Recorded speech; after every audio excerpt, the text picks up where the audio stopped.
Pelajaran kita sudah selesai, silahkan warnai dulu tugasnya, baru kalian boleh pulang. Hah? Aduh, mana gue lupa bawa lagi. Snow, pinjem pensil warna dong. Gua adanya krayon. Pas banget. Gue juga gambar Shinchan. Apa hubungannya? Maksudnya, kartun krayon Shinchan kan? Feeling gak enak. Jangan bilang ada kisah kelam di balik kartun itu. Shinchan terinspirasi dari seorang bocah berumur 5 tahun di Jepang yang bernama Shinosuke. Dia memiliki seorang adik perempuan bernama Himawari. Mereka lucu banget ya, Bu. Suatu hari mereka sedang asik bermain bola di taman. Tanpa sengaja bola tersebut terlempar jauh. Himawari dengan semangat mengejar bola itu hingga ke jalanan. Tapi tiba-tiba sebuah mobil datang melaju dengan kecepatan tinggi. Terus, Shinchan yang sadar segera berlari untuk menolong adiknya. Namun naas, keduanya malah tertabrak dan harus melenggang nyawa. Misaya sang ibu sangat terpukul dengan kepergian kedua anaknya. Lalu ia menemukan krayon milik Shinchan. Dan dengan krayon itu, ia mulai menulis cerita apabila Shinchan masih hidup sampai sekarang dalam buku hariannya. jadi Semua tingkah lucu, canda tawa, serta keceriaan Shinchan hanya karangan Misaya semata yang depresi karena kehilangan anaknya. Itulah alasan mengapa Shinchan tidak pernah tumbuh dewasa. Ternyata bocah jenaka seperti kamu punya kisah yang segelap ini. Jam 6, masih banyak waktu buat kerjain tugas kemarin. Luna, lo udah datang? Pagi bener. PR bahasa lo udah? Ya udah, gue kelarin dulu. Lo juga mendingan buru deh, daripada ntar dihukum. Lo tau kan kalau boros ngereok. Selesai. Baru jam 6.15. Kok tiba-tiba dingin ya? Emang sepi ya kelas kalau pagi gini? Duh, mana perut gue lapar lagi. Gue mau turun ke kantin bawah jajan. Lo mau ikut gak? Gue tinggal nih ya. Isengin ah. Hati-hati sendirian di kelas. Nanti ada hantu loh.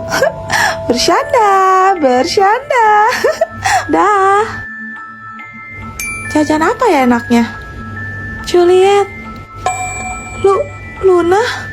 Mau kemana? Ikut dong. Tapi temenin gue tartas dulu ya. Tunggu bentar. Tadi bukannya Luna di kelas ya? Wih, kelas masih kosong. Tumben amat tuh rajin datang paling pertama. Terus tadi yang duduk di sebelah gue siapa?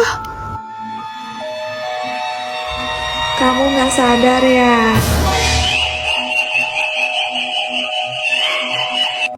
beku. Nak, tolong nak. Mak, kenapa? Pangeran S sudah muncul. Hah? Cepat sembunyikan tandamu. Emang ini apaan, Mak? Tanda itu artinya cuma kau yang bisa mencairkan kutukan beku Pangeran S dengan sentuhanmu. Dari Snow untuk Juliet. Cece sama Ko Snow pacaran. Itu. Cece kan tahu aku suka sama dia. Beku. Loh, sini biar Cece. Jangan pegang-pegang aku gak sudi. Adek, kok bisa? Adek, kalau batas waktunya habis yang beku bisa. Toit dong. Pagi Juliet. Pagi. Beku. Loh, aku? Share. Makasih Juliet. Iya, bisa gawat dunia kalau begini terus. Aku harus segera menemukan Pangeran S. Pangeran S. Jangan-jangan Snow. Gak mungkin. Jangan mentang-mentang pacar lo belain. Pikir deh, namanya aja Snow. Artinya kan salju. Iya juga sih, aku harus adil. Tapi masa dia? Snow, aku mohon hentikan semua ini. Aku gak ngerti apa maksud kamu. Aku gak nyangka kamu sejahat ini.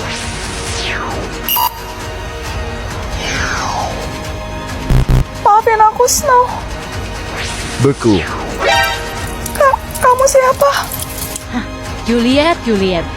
Dia Frost, kembaran Snow. Pangeran S yang sesungguhnya. Apa? Pelajaran kita sudah selesai, apa ada yang mau ditanyakan? Bu, cerita tentang di balik kartun SpongeBob dong. SpongeBob merupakan makhluk hasil mutasi genetik dari uji coba nuklir yang dilakukan di Pulau Bikini Atoll. Kalau di kartun namanya Bikini Bottom. Dan benda-benda di dasar laut itu menggambarkan kondisi laut yang tercemar oleh sampah radioaktif. Kok kurang serem ya? Tapi kalian tahu nggak, ada episode terputus dari kartun SpongeBob yang berjudul Red Mist atau Kabut Merah. Serius? Episode ini hanya bisa ditemukan di Deep Web. Karena telah menelan banyak korban jiwa, makanya tidak ditayangkan di TV. Kok bisa? Ada sumber yang mengatakan bahwa episode ini dibuat oleh asal Skotlandia yang kehilangan anaknya karena penyakit mata retinoblastoma. Terus? Rumornya, pria itu memiliki catatan kriminal atas tindakan berantai dengan mencongkel bola mata korbannya. Sadis banget. Dalam episode itu diceritakan, Squidward sedang berlatih klarinet, namun diganggu oleh SpongeBob dan Patrick sampai ia kesal. Kemudian, ikan bermata merah dan berpakaian ala Skotlandia muncul. Ia mengatakan bahwa kabut merah akan datang. Dari situ, adegan berubah menjadi teror. Hingga Squidward tidak kuat dan memutuskan untuk mengakhiri hidupnya sendiri dengan...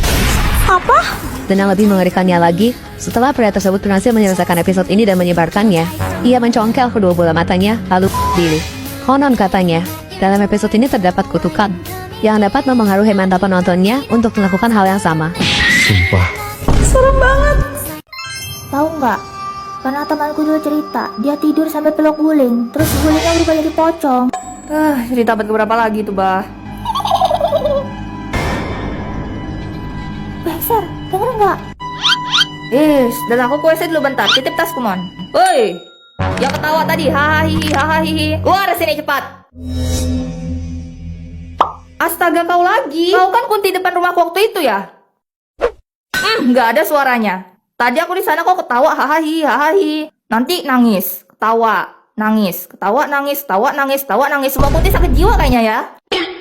Aku bisa request nggak sih? Kayaknya kalau kau nyanyi lagu pop apalagi pop bagus deh. Lumayan kalau kau terkenal dapat kemenyan gratis, dapat melati gratis, baju baru. Bisa aku beli gamis. Coba tonton sayur.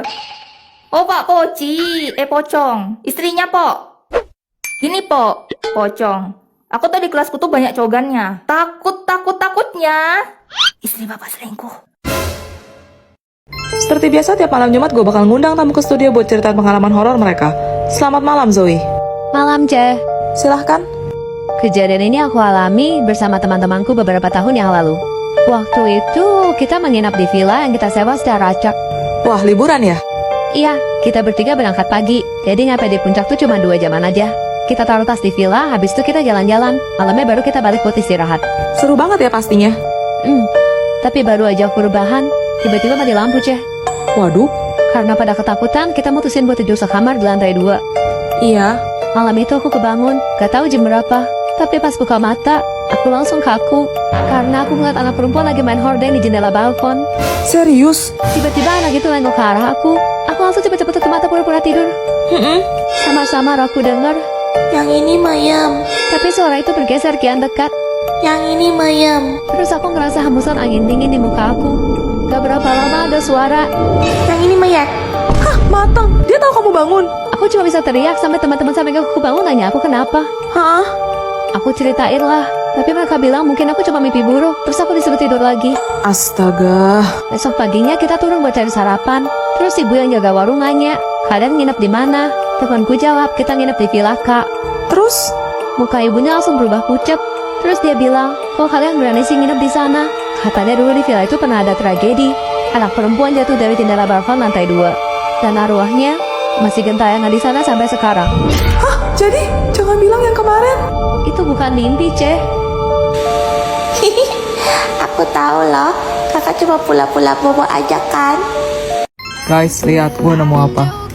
Sebenarnya rambut ini penuh kenangan, soalnya ini punya Juliet. Ini rambut Juliet yang dulu, tapi ini bakal gue tumbalin guys buat karakter baru. Jadi nonton sampai habis. Gue tuh masalahnya cuma di kantong mata, jadi gue harus pakai concealer buat nutupin. Karakter ini dari animasi favorit gue ada si Gantung. Dan jujur namanya agak susah. Kira-kira kalian bisa nebak nggak ya gue mau cosplay jadi siapa? Ini dia rambutnya. Kelihatan lah ya, ini tipenya cewek pick me banget. Sama kayak nama kelas di animasinya, kelas pick up. Ini kenapa sih rambut selalu aja ada masalah? Mari kita sisir guys. Dah rapi, sip. Ini bagian yang paling deg-degan guys, soalnya kita bakal gunting rambutnya supaya panjang sama modelnya sama persis dengan karakter yang ada di animasinya. Mantap. Yang ini atau yang ini ya? Clue selanjutnya karakter ini pakai pita merah di atas kepalanya. Kita coba dulu yang ini. Kayaknya enggak deh. Sekarang yang ini. Kayaknya ini lebih pas ya. Oke, yang ini aja. Alamak. Terakhir tinggal ganti baju deh. Ayo, udah pada tahu belum nama aku siapa? Wah, apel. Mama, boleh nggak aku makan apel ini? Tidak boleh. Kamu harus membuangnya ke tanah. Ih, ada apel. Shera, kamu lupa minta izin sama mama. Ma, boleh nggak aku minum? Boleh, tapi kamu harus menghabiskannya sebelum 10 detik. Kalau enggak, kamu bakal 9, 8, 7, 6, 5. Habis, Mak. Anak pintar.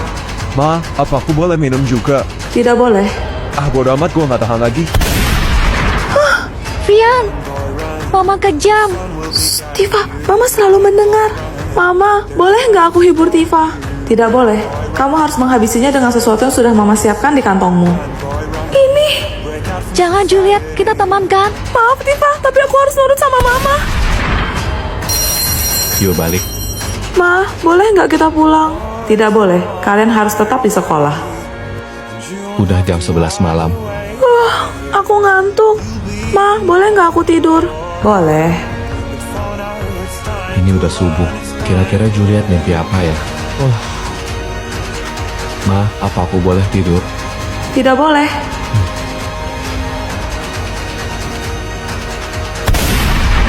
Hah, Snow?